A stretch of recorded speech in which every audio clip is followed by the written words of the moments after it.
The following is a Podcast One Minnesota production. Oh, yeah? Yeah. Oh, you betcha, yeah. If it's made in Minnesota, who's making it and how? Yeah, you got that right. It's the Makers of Minnesota, focusing on the products and services uniquely made in Minnesota, and conversations with the makers, entrepreneurs, and innovators in Minnesota about how they conceived of their products and how they brought them to market. With Stephanie Hansen, it's the Makers of Minnesota. This is Stephanie Hansen, and you're listening to The Makers of Minnesota. We are in episode 98, and we are with Gipson Shoemaker, and he is a guitar maker, and he makes them out of cigar boxes, and I see a Spam can. I first heard about you. I saw a segment that you did with our fellow radio host, Jason Matheson. Yes. And you had him come in, and you helped him make a guitar. How did you get started in making these guitars? And I think we're calling them the Lucky Devil guitars at this point. Yeah, we are. Yeah. So tell me how you got started. I guess it was recession 2010. I actually saw a documentary that featured Jack White. And in the that's beginning, cool. He put together a one-stringed instrument, and I watched the whole thing thinking he was going to make more instruments. He never did. But they talked about the blues and the history of music, things like that, and I thought it was interesting. And about a month later, I kind of went, I really want to make one of those. And I YouTubed it, and the three-string thing popped up, and there was a guy named C6 Steve who plays a three-string guitar, and it was just, there's just this weird little world out there. And I knew right when I saw it, I was like, oh, here's a rabbit hole I'm not coming out of for a little while. So that's how it started. So were you inclined musically to begin with? Absolutely not. So, really? Yeah. So the journey of the guitar for me started when I was about 11. So I've always desperately wanted to play guitar. I've had a massive interest in it. Yep. I'm actually an artist in other ways. I paint, I draw, I sculpt, I do other stuff. But I always wanted to play guitar. So I tried off and on my whole life. And then I just told myself my hands are too stubby or whatever the excuse was, because I just wasn't good at it. And so eventually, around 35, 36, I went and bought myself a guitar for my birthday. And I stuck with it like crazy for 2 years. And I still wasn't good at it. And so when I saw this, I thought, okay, there's half the strings. I have a half a chance at playing this. So let's make one and just see what it sounds like. And it's played with a slide. Yep. So because it's three strings, it's tuned to an open chord. So in this case, it's G, so it's G, D, G. So even when I just strum it, it's a note. So that is like half the battle. I don't even have to do anything, and I'm kind of there. Oh, that slide is cool.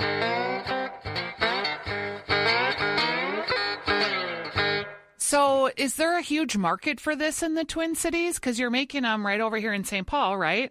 Just over the bridge, actually, in Minneapolis. You're in Minneapolis, yeah, okay. Yep. So who is buying these types of guitars made out of these cool cigar boxes? You know, I really thought it was just going to be musicians, and honestly, it's kind of everybody, because they're so unique and because they're really one of a kind and because of the way they look. They really just make great gifts. So I would say that I didn't honestly anticipate women being a big part of the market. And that's probably 60% of my business. How funny. Yeah, because I don't know, they seem a little masculine, kind of just in the cigar box and the way they look. Yeah, it's very man cave. Yeah, I get it. Yeah. They're really craft forward. They're very beautiful. Thank you. So is this your full-time job now? It is. So how many of these? 2 years. Yeah, how many do you think, how many are you making a year and selling?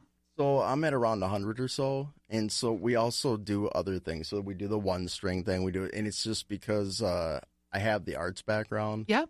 That when people come to me, half the work is off the website. You see it, you buy it, you go. Yep. The other half is people emailing me saying, well, I've got a hubcap or I've got a cigar box. Could you? And we just kind of go from there. And you do custom made? Yeah, about half the stuff is purely that's custom. so cool. So do you go to like art shows? Do people find you on the internet? How do you market something that's so unique? So I do a few pop-up shows every year. We done the Junk Bonanza a few times, things like that. And so that's pretty friendly to us. The big show every year is the State Fair. So we have a booth out at the West End where it used to be Heritage Hill. I've seen you out there. Okay, yeah. And so half the year is really just geared up to that, because in 12 days I'll do almost as much business as I did the 6 months before that. Oh, that's crazy. So that many people find you at the State Fair. Yep. So do you tell people like, hey, I'm going to be out at the fair, so come look for me? Or do literally just because there's 2 million people there, X percent walk by, they decide, hey, I'm going to buy this? Exactly. So I should probably honestly be better at the whole branding, outreach, email thing than I am. So it's a pretty small racket. I've got me. I bully the kid into it occasionally. Sure. My wife helps me. But, you know, I can only make so much, so I can only spend so much time, like, talking to people, which is like why I'm really excited to actually be here, just so I can get out of the studio for 10 minutes. But, you know, so far it's just been mostly people just stumbling across me. And so because of that, it's kind of just growing organically and naturally, despite myself. So I'm kind of hoping that in the next year, you know, putting that honest, you know, publicity first effort forward, that we can really jumpstart it. Let's say that you could. Let's Yep. say that you could sell maybe 200 pieces next year. Yeah. What would that look like? Would you have to hire someone to do it? Because you're a real craftsman. Yeah. So we've kind of attacked that two ways. One, I'm just going to have to. At some point, it will be inevitable that I'll have to get a few bodies in there just to help. And so, you know, I'm kind of stalling that up as long as possible because the first few years I did this, it was kind of about prototype. And so we're finally honing in on the whole Lucky Devil signature series. Mm-hmm. So in other words, I drew up the artwork and we're using lasers instead of a wood burner. I wood burn the first few of them. So now we've got the same look, but it's with a laser. So that will help speed things up. The shape of the neck is something I've redone 3 times. And so now we'll be able to start seeing them rather than just carving them by hand. Yep. But it's to my specs and my design. So about half the business we hope to do is going to be more of that production type of product. That's where the help will come from. And that way I'm going to feel good about the fact that I put the whole thing together myself, top to bottom. I've just got some hands with me. Sure. The other half will still be like this kind of one-of-a-kind, you know, I'm buying a certain box and just, I guess I call them art guitars because it's really almost more art than actual guitar because there's so much that goes into it. And they're, you know, each one is different to the point that they just don't go together the same. So I can't, even if I taught somebody, it's really just, it's not going to translate the same way. How much does an art guitar cost? Is there a range? It's actually not too bad. It ranges from about $350 to $450, and that's typically because when we're doing those, it really is typically the custom end of it, which means that person really likes certain pickups or certain tuners on the guitar, and that, you know, and that'll get up there because they're typically for musicians. So the Lucky Double Signature Series, on the other hand, is basically $300. Okay. You know, sometimes they're a little bit less depending on the, you know, the box or whatever, but it's right around that. So just doing the math, if you're selling about 100 a year, this is a $30,000 business. Yeah, so it's modest, and you know, and I'm hoping it grows, and I'm hoping to develop it. But you know, we live on it, and you know, I'm an artist, so at the end of the day, I'm for thankful sure. I'm not starving. But we're also not rich at this point either. But yeah. But I can see that it's like that you have a real love of it, and it's a real craft. You mentioned that you'd watch Jack White with this type of an instrument. Is like if you hit in Nashville, it has kind of a country sound to me. I don't know. Yeah, it does. It's really southern by nature. It's actually kind of goes back to the Delta blues. Yep. You know, and it's like the diddley bow. That's the one string instrument. Yep. Like Bo Diddley's name comes from the diddley bow. So basically, all blues music, all, you know, southern music started with the Delta blues, and from there it turned into the Chicago blues, and from there it turned into rock and roll, and it's all kind of progressed since then. But the Delta blues is really where it started, and so that's kind of what it definitely sounds like. In Nashville, like I'd love to actually go down to Nashville. I was just going to ask you, like, what would happen. And is this a company that, like, if you're in Nashville, is that a better place to be? Like, sometimes if you're a songwriter, that's a better place to be, or do you think you can do it anywhere and people will find you? So far, it's so good as far as the people just finding me. So the whole cigar box guitar thing, it's kind of an underground cult movement, to be honest. There's, you know, and I don't know the hard numbers, but I guess I would guess that as hobbyists and just guys that will make one, it's probably around 15,000, 20,000, you know, across the country. Yep. As far as guys like me that, you know, will make them and sell them, now we're down into the hundreds. And as far as guys like me that are selling them and actually making a living at it full time, now we're probably, my guess would be less than 100 of us are around. So there's, you know, if somebody really wants one or they want something unique, it's not hard to find me because I come up pretty quickly when it comes to like web searches and stuff. Let's have you play something. Okay. So this proves that I'm a builder before a player, but that's kind of the point of it too, is that, you know, with that being said, it was hard for me to stick with a guitar for a long time, and now it's to the point where I will play with one of these things every single day, and it doesn't mean I'm great. It just means I'm enjoying it. Right. And it actually makes music, and it's very addictive once you kind of get into it a little bit.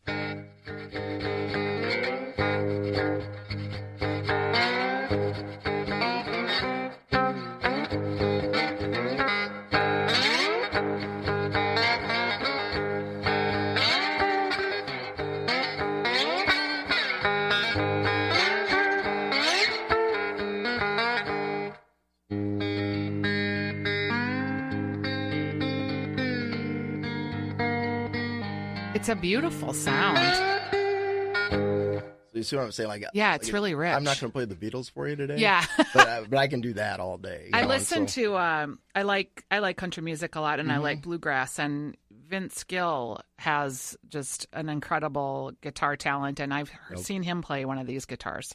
Yeah, I've seen him. For me, the dream project would be Jack White. That would be like the get, just because it's kind of where it started, and that's where the whole thing kicked off in my head. And I'm more rock than country, I guess. But yeah, I've seen Paul Simon playing one. I've seen Paul McCartney playing one. They pop up more often than you think, really. All right. Where can people find your website? So the website's super easy. It's GipsonShoemaker.com. On Facebook, it's Lucky Devil Cigar Box Guitars, and on Instagram, it's at Lucky Devil Guitars. And Lucky Devil Guitars is the brand sort of that we're settling in terms of what we're going to call these that are your unique brand. Exactly. Yeah. How did you settle on that name? You know what? I guess because this was recession born, if I'm going to, open a band a little bit and be honest with you. Please. So I've always been self-employed. I've always been a self-employed artist. And before the recession, everything was faux finishing, murals. I do Italian plaster, things like that. And I always did personal art and sold stuff that way also. And the music thing just kind of simmered in the background. I had no real ideas of making money doing it. So like everybody else, I'm in the building industry. And so when the construction industry took a hit, eventually I did too. I didn't feel it right away because I wasn't just a regular painter. I was kind of niche. Yeah. But eventually it did. It ground to a halt, for me, like everybody else. And at that point, you start reassessing things. And that was kind of like, I want to learn how to play guitar. Like if I got downtime, I want to do something I enjoy, right? So once I stumbled into this, I'm very tactile as an artist too. So I've done everything from welding to, like I said, painting, sculpting, even tattooing briefly when I was really young. So I've dabbled with everything. And this was the only thing that when I did it, at the end of it, I kind of went, this hit on all sensors. Yeah. So it was tactile. It was hitting, the love of music. I'm building stuff. I still distress it. I still do a lot of the faux finishing techniques on it. So it was kind of a perfect marriage for me. Isn't it funny how many businesses sort of come out of the hard times of a recession? Like people that get laid off and then they find their bliss, or, I've talked to a lot of makers, and it's pretty cool that something that can be so difficult and tragic in a family environment or losing your job's terrible. But sometimes out of those ashes rise some really cool stuff. Oh, yeah. And you know what? It's not just me. It's, I think, the whole maker movement. Like, I'm kind of excited about it. Like, when everybody else was complaining, they're like, well, what are you going to do if you're not paying this now? I was like, you know what? This is, as far as I'm concerned, the best thing that's happened to this country in 100 years. It's like people all of a sudden want to learn how to sew. They want to make something. They want to pick up a saw and do something. They're bored. They're down and out. They can't just hire somebody, buy something every 2 minutes. So, for the first time, we're being forced to make something and do something. And my wife and I have kind of always been like that anyway. Yeah. So for us, it was kind of like, oh, it's about time the world's like this. Yeah, that they're catching up to what you're doing. Exactly. So, like I said, it was a real ideal fit. And at the end of the day, you kind of go, you know what? I don't know if anybody's going to retire a millionaire at this point. And I feel there's a lot more value in getting to go in and do something you really love every day versus just something that's good enough or okay, And sometimes, when we talk to makers in particular, the idea is like bigger, better, faster, more. Yeah. But sometimes it isn't. Sometimes it's loving your craft, or sometimes it's just having enough to have the life that you want to have and to love what you're doing, right? And sometimes I'm not sure. For me, I think that may be age a little bit. I'm 47. Yep. So I just don't care about money the way most people do. I get I have to pay my bills. We have to do it. I'd like, if I make more, I'm not going to complain about it. But at the end of the day, I just really don't care, which is kind of where my lazy social media presence comes from and stuff. I enjoy going in and doing what I do. Like, have you ever had a chance to see my studio and stuff? It's kind of like going into a toy store almost. I mean, it's visual. There's cool stuff everywhere. There's tools all over the place. We made this really cool, sign that lights up with LED. I mean, but it's my space. It's my world, I am going to post. You did a really fun segment with Yeah. Jason Matheson where you had him make a guitar with you. I will post that on our Makers of Minnesota Facebook page so Yeah, that'd people be can awesome. see your studio because it is a pretty neat experience. Yeah, it really is. All right, as we close out, do you want to do like a song or do you want to play anything else? No, you know what? Why don't I just kind of wind out with it and Sure. we can just kind of wrap it up like that? Great. Like I said, I don't know a Beatles cover or anything. We're not going to do that today. So, All right. all righty. We are with Gipson Shoemaker, Lucky Devil Guitars.